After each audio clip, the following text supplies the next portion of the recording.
Cukupkah simpanan persaraan anda untuk bertahan 15 hingga 20 tahun ke depan? Saya ambil contoh mudah.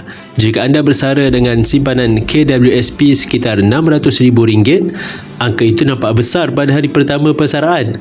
Tetapi bila dibahagikan kepada tempoh persaraan purata 20 tahun, ia hanya bersamaan lebih kurang RM2,500 sebulan. Masalahnya, RM2,500 hari ini tidak akan sama nilainya dalam 10 ataupun 20 tahun akan datang. Walaupun KWSP berikan dividen tahunan, anda tetap perlu menolak zakat, inflasi dan kenaikan kos sara hidup. Harga barang, ubat-ubatan, rawatan kesihatan dan utiliti semuanya akan naik setiap tahun. Lama-kelamaan kuasa beli duit itu mengecil dan pesara mula rasa tekanan. Berbeza dengan pesara yang memilih untuk membekukan sebahagian duit persaraan dalam bentuk emas.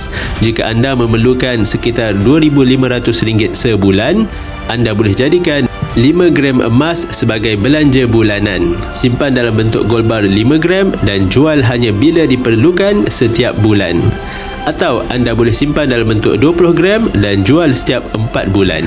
Dengan kenaikan harga emas secara purata sekitar 10% setahun, nilai sekeping gold bar 5 gram hari ini boleh meningkat sekitar RM5,000 dalam masa 10 tahun. Harga emas naik seiring kenaikan harga barang. Ini bermakna walaupun kos sara hidup meningkat, kuasa beli anda masih terpelihara.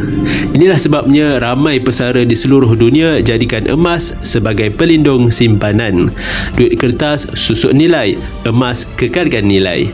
Pesara yang menyimpan sebahagian simpanan dalam bentuk emas jauh lebih tenang kerana mereka tidak bergantung 100% pada tunai yang dimakan inflasi. Bagi yang berminat untuk menukarkan simpanan jangka panjang ke dalam bentuk emas fizikal, anda boleh rujuk pin video untuk saya bantu anda daftar sebagai ahli dan bimbing anda dalam cara dan langkah-langkah simpanan emas yang terbaik untuk anda.